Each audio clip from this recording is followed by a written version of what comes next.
Bismillahir Rahmanir Rahim, Assalamu alaikum, and welcome back to another episode of Muslims Uncensored with me, Robert Carter, and the Supreme Leader here at Five Pillars, Roshan Saleh. Before I kick off with everything you have done this week, Roshan, which I'm sure is the most interesting part of the show that people like to tune into every week, there is actually some important news, so I might go straight to that if you don't mind. It's the death of almost all of the highest ranking of people in Iran. The president, the foreign minister, were all taken out in a helicopter crash. Now, of course, this has been brought about as this has been described as a horrific accident, tragedy inside Iran. But there are many questions that surfaced, of course, following the death, following the accident. And I think people were quick to jump to the conclusion that this might have been an assassination. Yeah. This might have been, so there might be a conspiracy behind this because of the timing, because of it's taken place after Iran recently hit Israel, for example. So I'll come straight to you and get your reaction to it. What do you make of the story so far as it stands? All my mates think it was a hit job, an assassination, but I don't go with that. I'm sorry to kind of You disappoint have you. mates. Oh, that's news to All my me. acquaintances, Your colleagues and people you meet in the all street. the people I meet in the street. Yeah, I don't think it was an assassination. I'll tell you why. I'm going to disappoint all the conspiracy theorists out there, and I love a good conspiracy, by the way, but I just don't buy it. I think that Iran and Israel, they've come to an agreement, having hit each other, in recent months, that they're not going to fight each other directly. So I think this would have been a massive escalation. I don't think Israel has the power to get to the Iranian president. I just don't believe that. Let's not give Israel more power than. Let's not give Israel divine powers and think they can achieve anything they can. Literally, what kind of mindset do we have if we believe that Israel can do anything? We may as well just give up. They don't have the power to do everything. In fact, they can't even beat Hamas in Gaza for 6 to 7 months now. They can't even beat Hamas in Gaza. They are not capable of getting to the Iranian president.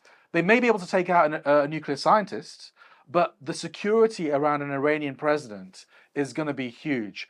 I don't believe they have the motive. The timing is suspect, but I don't believe Israel did this. They're briefing journalists. They're going out of their way to brief journalists. They didn't do it. They had nothing to do with that. And if they did do it, I think they'd probably be boasting about it.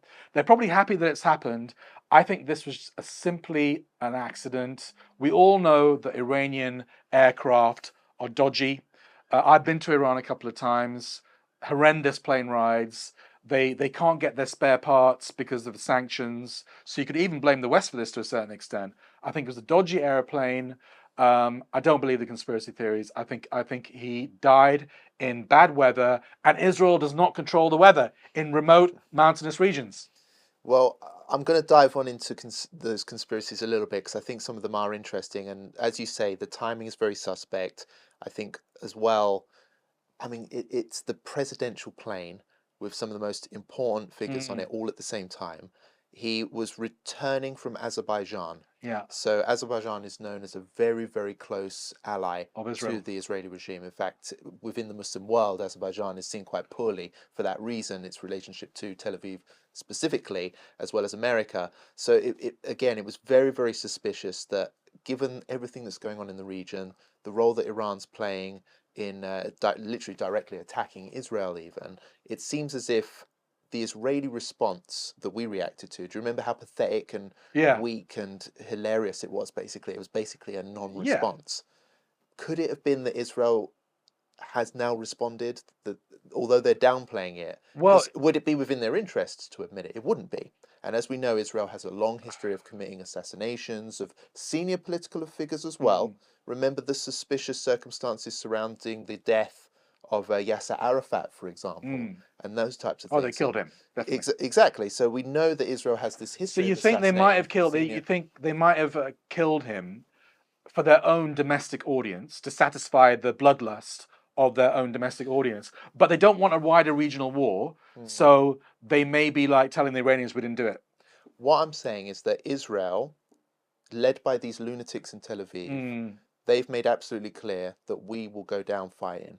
This is their colonialist project. They're stealing everything that they can, and if they one day face defeat, they're gonna, God knows what they're gonna do. I mean, they may even use a nuclear weapon. That's what people have feared. Now, Iran, if you really want to go down the conspiracy rabbit hole, there are people who argue that Iran may even have been behind October the 7th. Now, I'm not saying that I believe that one way or the other. Well, they support Hamas. We know that. Exactly, but literally, there are some people. I'm not saying I'm one of those people, by the way. But some disclaimer. yeah, exactly. But I'm going down this rabbit hole because I think this is very interesting.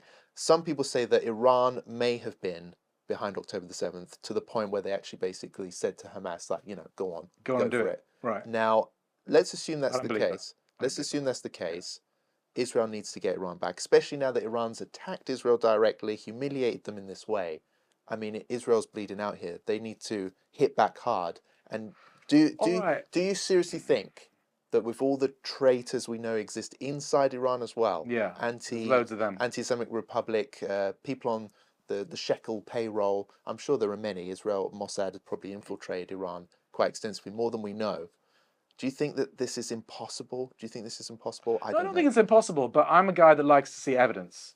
I'm not going to make a definite conclusion without evidence. I just don't see any evidence for this. Well, let me tell you this. There were 3 aircraft flying. Yes. The one with the Iranian president on it had an accident. Yeah, and the other 2 arrived in Tabriz, I think, safely.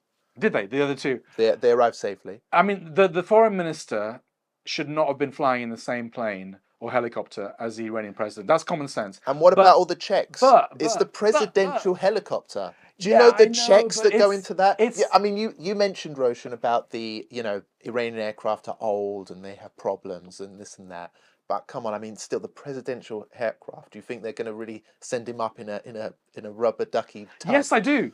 Because they're not going to send their president in a dodgy helicopter. Have you been to the Middle East? They are like notoriously lax when it comes to health and safety. Not with their own. Look, if I become a dictator of any country, and Iran's not, mistakes happen. I'm not saying Iran's dictatorship. It's a democracy. Let me tell you what happened. Let me just say this.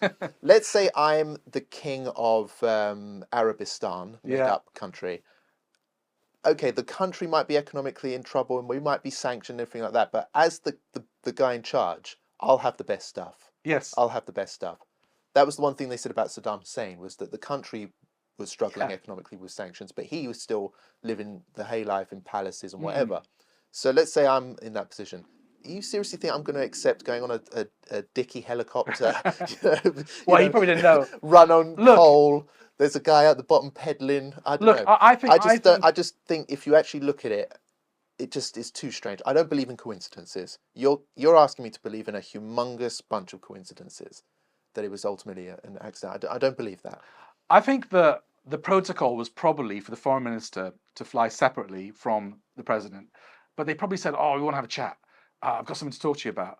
Let's go on the same plane." That's literally what happened. If you go to these countries, I'm someone who's travelled extensively in the Middle East and the wider Muslim world. Everyone is lax. Everything's done like, off the cuff.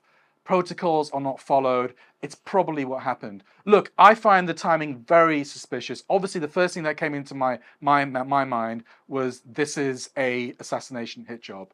But I just don't see enough evidence for it. Of course, we can, put 2 and 2 together and reach 5 and 6 and 7. Muslims love doing that.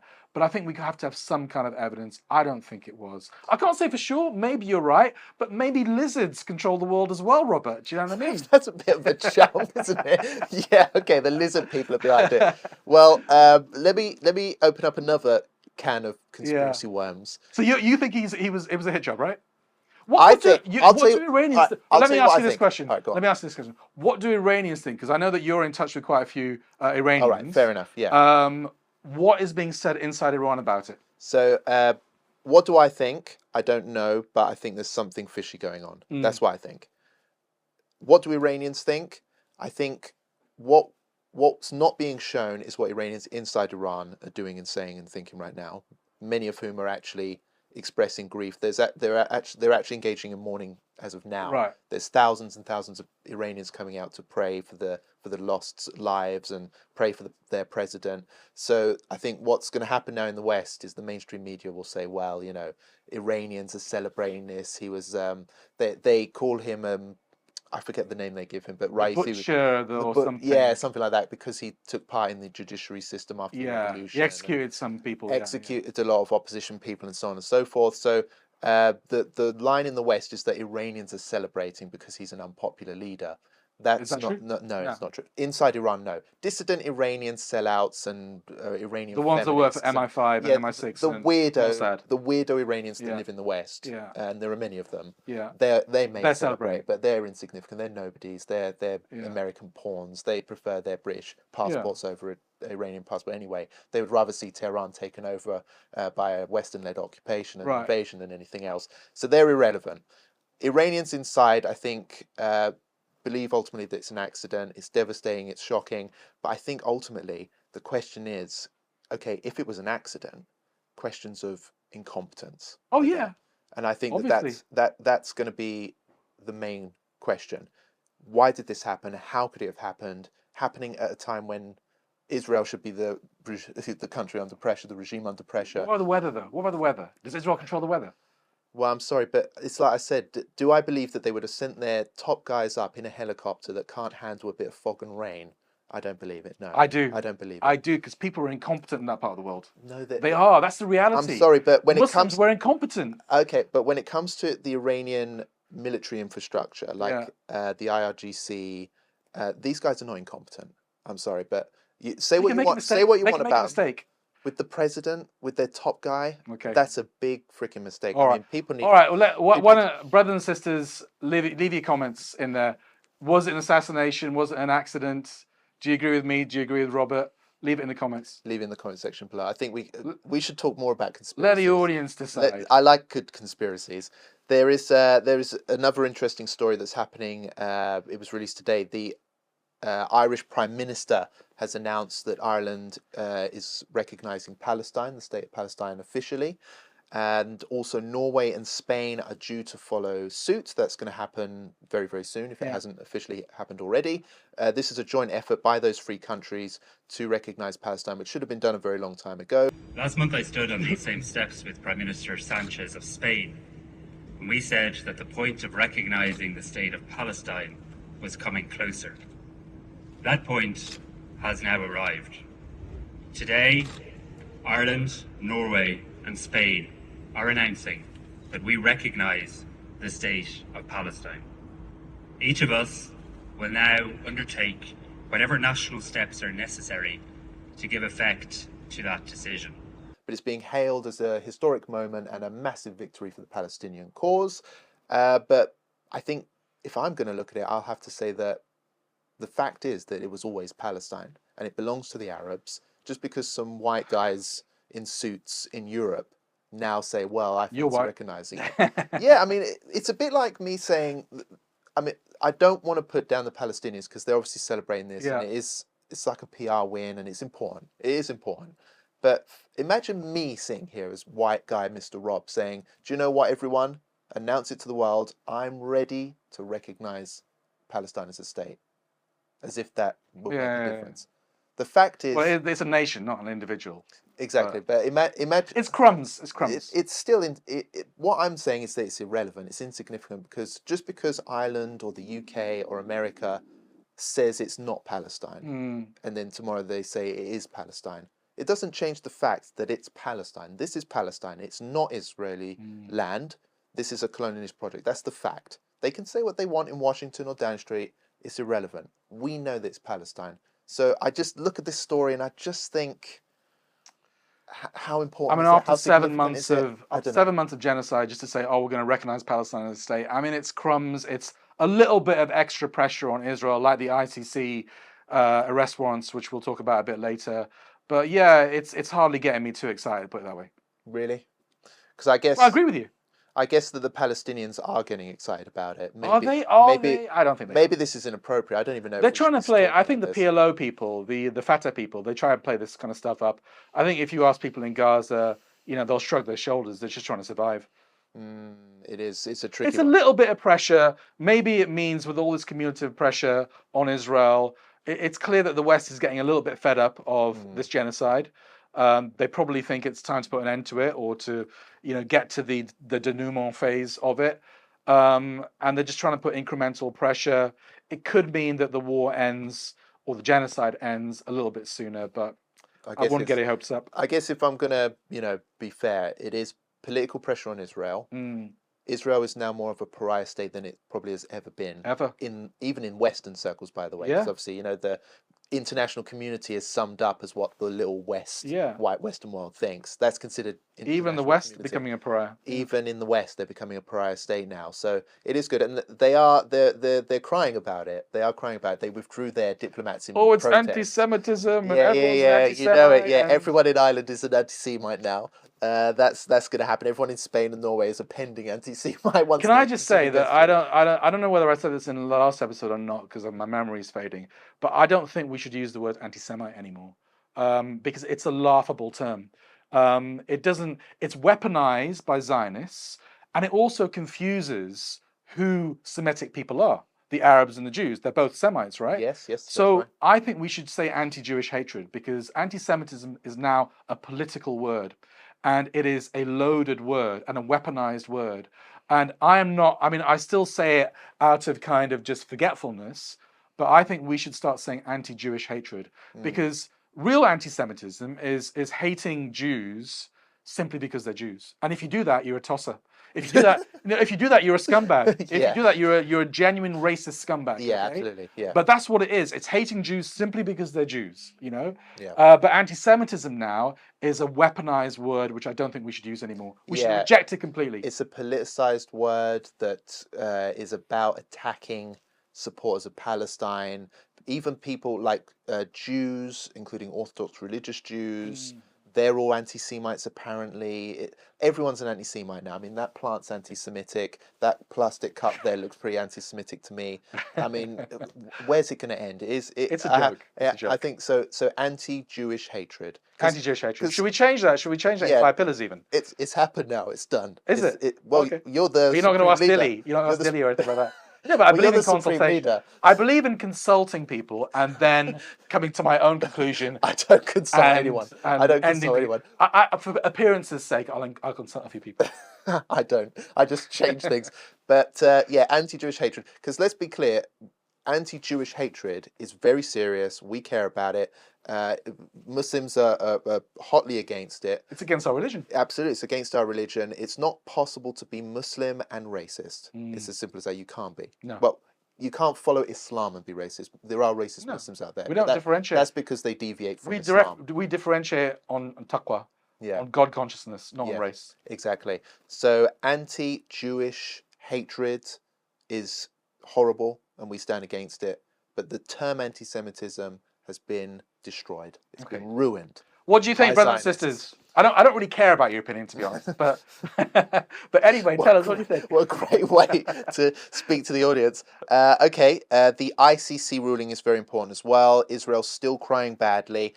So arrest warrants have been prepared and published. The ICC has issued them for a number of people related to Hamas as well, but in particular, the Prime Minister of Israel, Netanyahu, has an arrest warrant, and I think also the Defense Minister, has also been had an arrest warrant put out for him. And Netanyahu is crying like a little girl, little female dog. He is so upset about it. And again, he's got that anti-Semitism paintbrush out, and he's smearing everyone with it. He called Karim Khan, the ICC chief prosecutor, who's a Qadiani, by the way, just as a bit of an aside. But we won't go down that route. I like him less now. But he called him one of the greatest anti-Semites of modern times. Wow. Should we play it out? Because I think it's really funny. The ICC has no jurisdiction over Israel, and Mr. Khan's actions will not stop us from waging our just war against Hamas. But Mr. Khan's abuse of this authority will turn the ICC into nothing more than a farce. He's doing something else. He is callously pouring gasoline on the fires of anti-Semitism that are raging across the world. Through this incendiary decision, Mr. Khan takes his place among the great anti-Semites in modern times. He now stands alongside those infamous German judges who donned their robes and upheld laws that Basically, deny the what I Jewish get from people that their is that most Israel has basic no rights. respect for anything. They literally have no respect for anything. Any international body that rules against them, Anti-Semites. anti-Semites, and they just disregard it as well. They're like, I mean, this is the ICC he's talking about, and he's like, let me just be clear: no body, no international organisation is going to stop us doing what we're doing. Everyone's saying what you're doing is like genocidal, Yeah. and they're like, we don't care who says it. I mean, I wouldn't even be surprised if, by some miracle, Joe Biden and the White House suddenly became moral, and they turned around and went, what you're doing is a genocide. Stop now. I would. I don't think he's doing that. Do you know what I mean? Yeah. I think he would still say, no, the White House is Anti-Semitic. anti-Semitic and wrong, and we're going to Yeah. ignore them. This is a rogue regime that's just run by a bunch of lunatics. It's as simple as that. I mean, the ICC, though, I'm still making my mind up about it, to be honest. I'm in two minds because the ICC is a court which is bought and paid for by the West. It's designed to go after the West's enemies. Or African dictators, or Russia, or these kind of, it doesn't touch the West. In fact, I think it dropped a case about U.S. war crimes in Afghanistan simply because the United States threatened it. So for Karim Khan to do this, I mean, you don't reach that kind of position, the chief prosecutor of the International Criminal Court, without being an establishment figure. You literally will not get there without being an establishment figure. So for him to do this, I'm in two minds about it. One part of me thinks literally even the West, the immoral West, which supports genocides all over the world, even Israel has gone too far for them. And they want to put some pressure on Israel to make this stop, and especially on Netanyahu and Gallant. The other part of me thinks there's some kind of trick going on here. I talked to a lawyer friend of mine, and he came up with some legalese which I didn't completely understand. And he feels that this is a way of undermining the International Court of Justice verdict. I'll get back to you on that one because I didn't completely understand what he's saying. But part of me thinks that there's some conspiracy going on here, which is actually going to mean that Israel can continue as business as usual. I haven't completely made up my mind. But what I would say is that what Karim Khan said, I mean, obviously I cheered the bit about Netanyahu and Gallant, and seeking arrest warrants for them, forced starvation. He didn't use the word genocide, I don't think, but, kind of war crimes, etc., etc. But why aren't all Israeli officials, why aren't they going after literally all the Israeli officials that have been involved in this genocide? Why are they equating Israel with Hamas, quite frankly, as well? I mean, whatever you think of Hamas or any Palestinian group, Israel is literally a million times worse. Even if you believe all the stuff about rapes and murder, and I don't believe the stuff about rapes, by the way, at all. And I think Karim Khan was wrong to say that. But even if you believe all the bad stuff about Hamas, then Israel is a million times worse. Just count the bodies, count the forced starvations, look at the war crimes, look at all the horrible stuff that's happening. Hamas is not in Israel's league. So to equate Israel with Hamas is something which is completely wrong. What else? I just say that, 7 months too late as well. I mean, he should have been saying this after 1 month. And it's just a joke. I mean, will it lead to Netanyahu being arrested? I'm not sure if it will. It means he can't travel for the time being. But I think all he cares about is traveling to the United States. And the United States will welcome him with open arms. Yes, that is a good point. So again, that's very interesting what you said. But even, let's say it is genuine and these are genuine arrest warrants and they are out to put him in jail, put him on trial, he'd just get away with it. He would either just sit in Israel and would never I think it makes get him more caught. popular in Israel as well, because now he can say to he's very unpopular in Israel, but now he can say to his Israeli audience, domestic audience, is that, everyone's after me, but they're not really after me, they're after Israel, because I represent Israel. So it actually might make him more popular within Israel itself. Yeah, I guess so. So yeah, it's a bit of a depressing story. Let's go to Saudi Arabia now because there's been a historic development there. A swimsuit competition has sparked an outcry across the Muslim world. The first of its kind, it seems, but it's part of a overall trend which has taken over Arabia following the rise to power of the Crown Prince, Mohammed bin Salman. And yeah, just tell me what you think, Roshan. I mean, we're not going to share the pictures, obviously. No, we can't. Too explicit. It's too explicit. But yeah, just tell me what you make Well, of what's I going on in actually Saudi saw this Arabia. on CNN on, I think it was Saturday morning. CNN ran a piece on it, and unfortunately, they showed everything. And it was, it's the They're kind of thing. celebrating it, If you're a aren't Muslim, obviously you got to look away. But it was on the news report, and it was very, very revealing. Put it that way. It was like bikinis, skimpy bikinis. This is in Saudi Arabia, the land of Islam, the birthplace of Islam, the birthplace of the Prophet Muhammad sallallahu alaihi wasallam. And literally, I think it was in the St. Regis Resort, which I think is it's near Jeddah, so it's not that far from Mecca, to be quite honest. So Western models, revealing outfits, like a Western swimsuit beauty competition. And this is happening in the birthplace of Islam. And what can the scholars say about it? Nothing, because they're all in jail.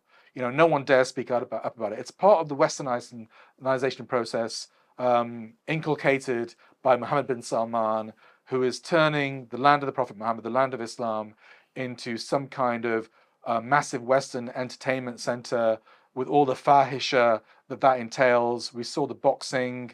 We see these, Western footballers. We see these rock concerts with people doing outrageous stuff, completely violating the laws of Islam in the birthplace of Islam. It's absolutely tragic. And I don't know, can we let him get away with this? Are the Saudi people going to let him get away with this? Can they do anything because it's such a police state? It's just a very, very sad state of affairs. Yeah, I must admit, it's part of an overall trend that's been going on for a while now, and there's been many, many things. I mean, there's concerts now and free mixing, and the laws have changed.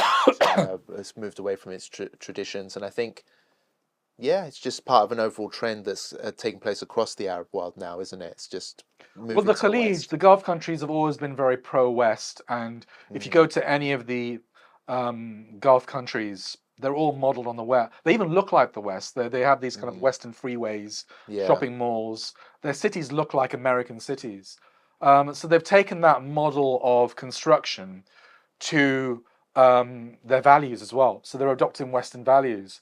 And it's very concerning. What will that part of the world, which ultimately is the richest part of the Muslim world, so because of its gas and oil wealth, it exerts a lot of power and influence over the rest of the Muslim world. So in a way, these are the leaders of the Muslim world today, unfortunately. And look at the route they're going down, Yeah, absolutely. Well, there are going to be more examples of this to come, it seems, so we'll keep an eye on that and bring it to you as it comes. Let's come to the UK now. There's been some major news developments here. Islamophobe Terry Uri has walked free. People may remember him from a viral video several weeks back where he was filmed harassing and being basically vile towards some Muslim women who were coming away from a pro-Palestine demonstration. You're a cancer on our country. Why do you come here? We're a Christian country. We are not a Muslim fucking country.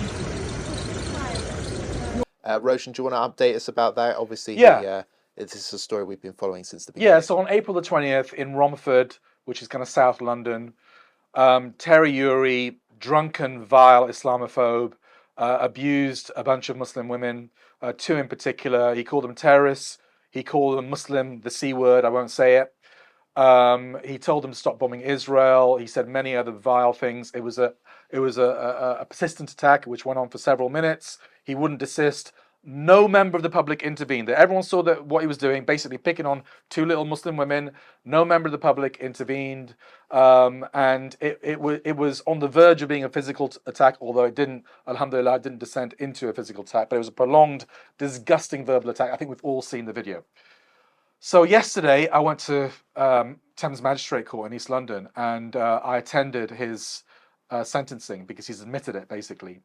I saw him face to face. I wasn't allowed to approach him, but I sat with him for 2 hours. Obviously, he wasn't drunk. There were loads of Muslim ushers and whatever he had to come into contact with. He was quite polite. Obviously, when you're in court, your demeanor changes. But he walked free. he walked free. He admitted everything he did. He said he was drunk. He doesn't remember any of it. He said he's not anti-Muslim because he goes to Indian restaurants and he takes cabs with Muslims in it. So he can't be anti-Muslim. He says he's never been anti-Muslim and he never will be anti-Muslim. And please give me a chance, judge, and I'll never do it again. That's what he said. I was like, 5 feet away from him.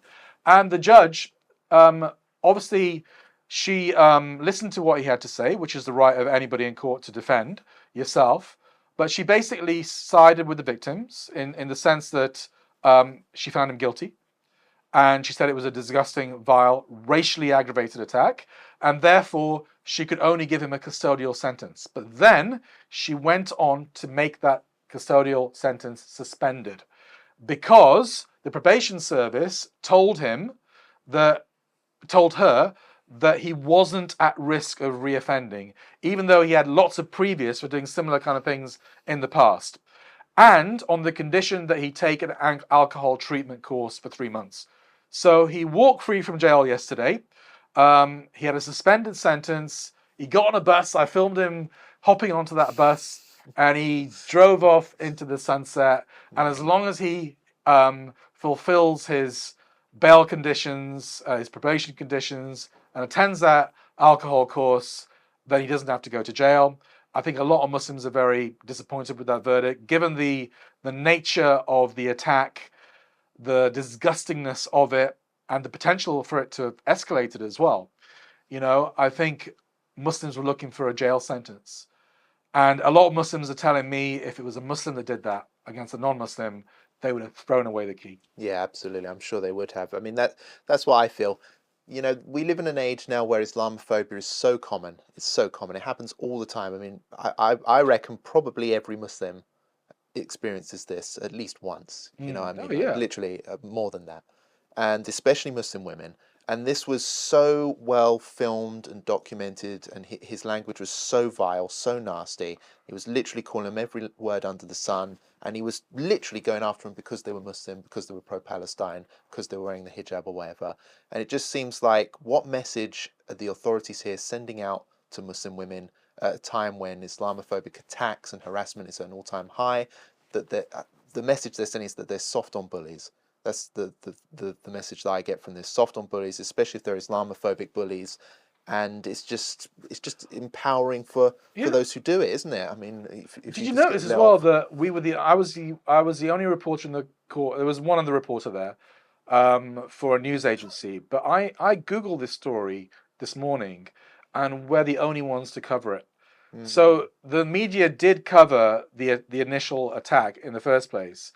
And his guilty plea, but they haven't followed it through right to the end. Literally no one's done it. I mean, maybe I'm mistaken, and after the show I'll Google it again, but it looks like a conspiracy of silence to me, because there was a court reporter there who would have given that copy to all the newspapers. Yeah, that again raises more questions. I think that in a way this actually is why Islam is right, and I'll tell you why. The wisdom in Islam is that women need male guardians. And in some conservative Muslim societies, like Saudi Arabia back in the day, the good old days, women wouldn't really have been allowed to go outside without a male guardian with them, right? Is that what you're advocating? I think so, yeah. Because if you think about it, if there was a male guardian there alongside these women, maybe this situation wouldn't have happened. And if it did happen, then the women would have been better protected, less traumatized, in fact. Because if they had a man with them who stood up to him and said, "Get out of my face, don't touch these women," it would have been less traumatic for them, I imagine. And I think that there's wisdom there. Like, every time we hear, why does Islam teach that? Doesn't make sense. Those are old-fashioned views. We need reform. We need change. Even some Muslims come up with these points. We don't need that anymore. Those are the old days where we're strong, powerful women now, feminism and all this stuff. Well, actually, the wisdom is there, and you see it when these types of incidents happen. If there was a man there, he would have been able to protect the women. There wasn't a man there, they were subjected to vile abuse. There were a few men there, but I think they might have been Christians, not Muslims. Well, they did nothing. They did not. I mean, they filmed it. They filmed it, and there were men in the general public that did nothing. Yeah. That's because there is wisdom in all of Islam's teaching. So when Islam issues a ruling like this, women shouldn't go out without a male guardian. There's a reason for it. That's what I'm saying. I think this is an example. I think it's the ideal, I mean, obviously, I'm not an Islamic scholar. We're not Islamic scholars here, so we Yeah. defer to the scholars. I think that's the ideal. I think practically, especially in Western society, where life is so expensive that often two people have to work. You know, just Yeah, the no, two, like absolutely. the wife and the husband have to work. Yeah. You know, I think it might be impractical, and I think there is. I think there have been fatwas. There's something called urf in Islamic law. You know, cultural circumstances. So Yeah, I don't yeah. think it's haram. Put it this way. Oh, yeah, yeah. My understanding, I don't think it's haram for a Muslim woman to go out on her own. Yeah. But I agree with you. I do think it's the ideal for a mahram to be with Yeah, her. absolutely. I think learning from this, we need to remind ourselves that women are at risk of being attacked. They're the biggest targets for Islamophobes, and it's on the rise. We need to realize that the authorities are not necessarily there to even protect us properly. They're not doing their job. You know, there's less police on the streets.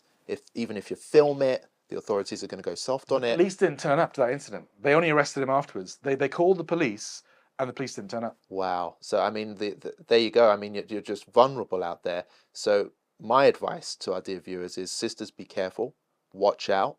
Male guardians, step up and do your job. Step up and do your job. You know, if I was in that situation, that was my daughter's or my wife. And this is a reminder, by the way, we love our women so much in Islam, that we don't want strangers touching them, doing anything dodgy to them. Any type of interaction is inappropriate, and it's because we want to protect them from things like this. That's what attracted me to Islam, to be honest with you, is because of the high status that women have in Islam. And I think that we need to remind ourselves, male guardians, step up, because the freaking police ain't even going to show if this happens. Yeah, and even if male it's filmed, male. they're I not gonna mean, do anything. men need to do self defense as well. You know, we need to know how to fight. Yeah, You man. know, I mean, I'm not to defend yourself, not to self-defense. attack people, but to defend Self-defense. ourselves. Because we're under Self-defense. threat in this society. On the street, we're under threat, Self-defense. especially Muslim Self-defense. women. Self-defense. Mosques need to be teaching, like literally kickboxing, jiu-jitsu, all the kind of martial arts. We need to literally be proficient at that in case the worst happens. Absolutely. There is Keir Starmer, of course. His position on Gaza has led to massive protests and anger across the Muslim community. Now, Muslims have an option on how to take him down, to teach him a lesson politically, and that is to vote for Andrew Feinstein. Andrew Feinstein is an anti-apartheid Jewish activist who served under Nelson Mandela as a politician in South Africa.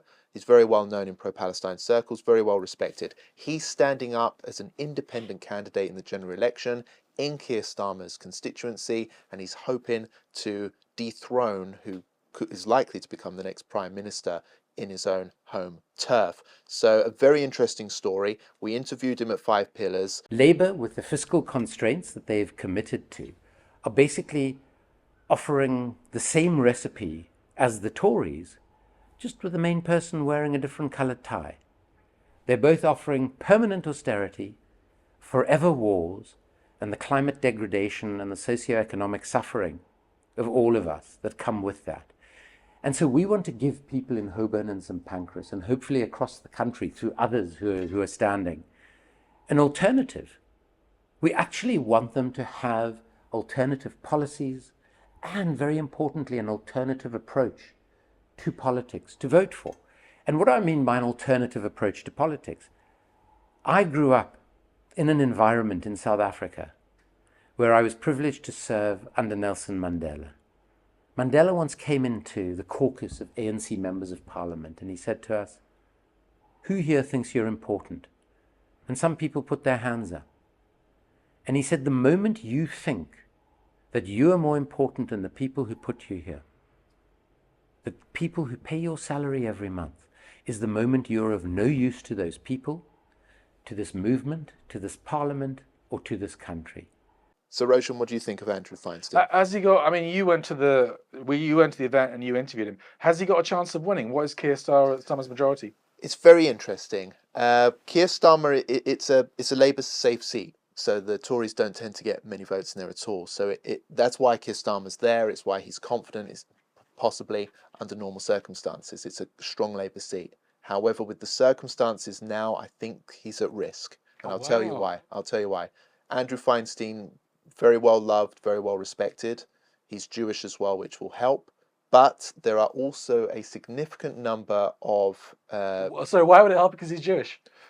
well, given the fact that the Palestine movement is condemned for being anti-Semitic, yes, I they understand. have someone to vote for with strong credentials who is Jewish as well. I just wanted to clarify that in case the powers that be think we were being anti-Semitic there. Oh, really? Yeah. They'll say, oh, he's like, do you know what I mean? So we have to They clarify rule the everything. world. No, We have to nothing like clarify that. everything. Absolutely, we do have to. No, that's not the reason. Not because he rules the world or anything like that. But basically, he's a beloved anti-racist figure. Yeah. And the fact that, I mean, basically, Keir Starmer is a self-described Zionist who's, Yes. a friend of many Jewish organizations who are also Zionist as well. But the fact that this guy is standing up, he's Jewish, served with Nelson Mandela, and he's saying, no, Zionism is not a force for good, and your position on Israel, on Gaza, is disgraceful. I think it's a very powerful voice. Now, in the constituency, there's a very strong presence of Bengali constituents. Right. Now, he's hoping that among other left-wing forces in the constituency, working class people who feel hard done by and are not impressed with Labour, might be enough to just scratch a win. It's going to be tough. It's going to be close, probably. But could he do it? Maybe. And I'll tell you one more thing. There is a conspiracy going around that Labour might try using some dirty-handed tactics to undermine his campaign in order to give Keir Starmer the edge because they're so intimidated by this guy. Andrew's team were telling me that they've tried to set up meetings and events alongside the Muslim Vote campaign and that type of thing. And suspiciously, all the venues that they tried to organise these events in the constituency ended up cancelling and giving strange reasons as to why they do that. Now, they were wondering who was perhaps calling these venues and putting them off and telling them not to run. Could it be someone from the Labour Party, the local Labour Party? We don't know. We have no evidence for that. But very, very suspicious. Why would Andrew and his Muslim Vote friends be told they can't have their events there? They believe there's perhaps some kind of dirty-handed tactics at play. I think what Labour will try and do is they'll probably put up loyalists, Labour loyalists, of Bengali or Pakistani ethnicity to stand as candidates, to stand as independent candidates, in the hope that they can split the vote. I think that's the idea. I think they'll probably do that. That could also be happening. That's something which we're going to look into actually and see, because we've heard a few stories, a few whispers of that allegedly happening. We shouldn't fall for that. In a few constituencies, trying to split the pro-Palestine vote. So we're going to have to look into that, I think, at 5 Pillars, and perhaps there'll be a story in there for us, which we'll alert you to. Finally, let's end on the Muslim vote. Yes. You attended an event recently. Yeah. I don't know much about it. I'll pass on to you. You tell me everything, Roshan. Yeah, so on Saturday, I went to a Muslim Vote event in Birmingham. It was like a town hall, and it was attended by about 200 people, perhaps a little bit more. A lot of them very influential activists within their local communities. So it was from all over the UK, Muslims from all over the UK, even like Scotland, Wales, and Northern Ireland, believe it or not. And it was a very interesting event. I think we are seeing an unprecedented attempt to organise a Muslim bloc vote ahead of the next general election. Coordinated, unified attempt to launch this campaign with the intention of hurting the two traditional parties, Labour and the Tories, because of their support for the genocide in Gaza. So obviously we've seen the Muslim vote many times before, and I've reported on it for like over 20 years, but it's been pockets, and it's been successful in a few constituencies here, a few constituencies there, especially for George Galloway. But as a overall thing, I've always thought the Muslim vote was a bit overrated. But for the first time, I'm thinking we have an organisation which is serious about organising a Muslim vote, and is gathering data, is educating the community, is trying to host hustings and events and mobilise mosques, mobilise the grassroots, mobilise the Muslim media all around the country, so that we can literally deliver a massive statement at the general election, which is probably going to happen late October, early November, to get noticed. We're not gonna dethrone Keir Starmer. I don't think we're going to stop him from becoming Prime Minister or Labour forming a government. I don't think we should get ahead of ourselves, but we can reduce his majority.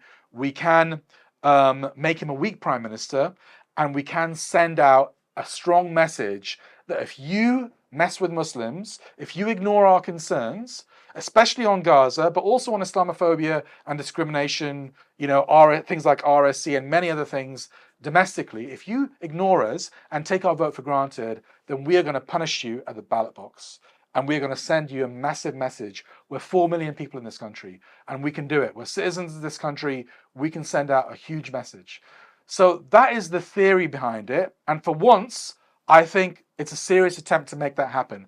I do think there are problems. I do think there are problems with the Muslim vote. I think the endorsement of Sadiq Khan was a really bad start because it's sending out mixed messages to the community about Labour. And we need to send out clear messages. Do not vote Labour under any circumstances. Even if your local Labour candidate is good, do not vote. So we need a clear message on Labour. And, there's other things that, I'm a little bit concerned about. I don't think it's the done deal, but I think it's a very promising start. And I'm optimistic that both for Five Pillars and for the Muslim community in general, the general election later this year is a strategic priority. Like, obviously, Gaza, that is what is at the forefront of our minds. But what can we practically do for Gaza, apart from our du'as, apart from political activity and our money? But what difference can Muslims in the UK make for Gaza? It's limited, isn't it? We can do something, but it's limited. Whereas actually, when it comes to the general election, we can make a massive change. So I think this is a strategic priority for us. It is very interesting. I am very encouraged to see it. And, this should have happened a long time ago, Muslims mobilizing politically and, getting behind ourselves, mobilizing our community in that way and uniting. But one thing I think is, I wonder if we should get our political wing started up at Five Pillars. There was some discussion about launching a political party, a Muslim political party. So why are we, the question was, why are we supporting third parties or why are we supporting independents? Let's just launch our own party and get everyone to vote for that. I think the consensus was, and I think I do agree with this, is that, we're 6 months away from the election. To launch a political party, to get it noticed, to get everyone behind it, this is something that's years in the making. So perhaps that's something to think about after the general election. I think it's like you said last week, this general election, what we are is we're disruptors. Yeah. We're here to get noticed and send a message out. But in terms of a Muslim political party, it's probably too late to set one up and get the ball rolling. Yeah, for sure. And I think this general election will be the election of independence. There'll probably be some records broken there. Perhaps a significant number of independents will win and get to Parliament. They'll have a little independent block in the corner somewhere of MPs. That's something, because it wasn't just Rochdale which showed independents doing really, really well, but independent candidates, even in the local elections, were doing very well overall. So I think now people are sick and tired of the main parties, the main three parties, and the appetite for just finding a good local voice who can represent local issues in Parliament. Who should be the leader of that Muslim political party that we launch after? It should be one of us. It should be me. One of us. What do you mean one of us? It should be one of us. Who should it be? Robert or me? Yeah, or Dilly. I think and those are the only two options. Nah, Dilly's not doing it. Yeah, no. we should have like a council or something, like where people elect their leader or something like that. I think, yeah. I don't believe in democracy, so it'd just be dictatorship. It'd just be me as supreme dictator. Yeah, once you've taken the reins, then you become dictatorship. That's how you play the game. You've got to promise democracy. Yeah. Once you get there, take it all away. Yeah, exactly. Promise democracy. Use democracy to end democracy. Yeah, absolutely. But yeah, I think you're a good way. I mean, who else is there apart from us? Apart from me. Yeah, apart from Roshan. Stop saying us. We're a team unit here at Five Pillars. Okay, well, I think we've discussed enough for this week, but don't worry, we will be back again for more news from Muslims Uncensored with me and Roshan. But until then, please like, share and subscribe. It helps the channel immensely. And do leave your comments in the comment section below, especially the ones critical of Roshan's performance. I always enjoy reading those. And Roshan is a bit sensitive, so go easy on the language. Thank you very much, guys. And until next week, I'll catch you then. It's Jazakallah khair. Ma salama for now. Assalamu alaikum.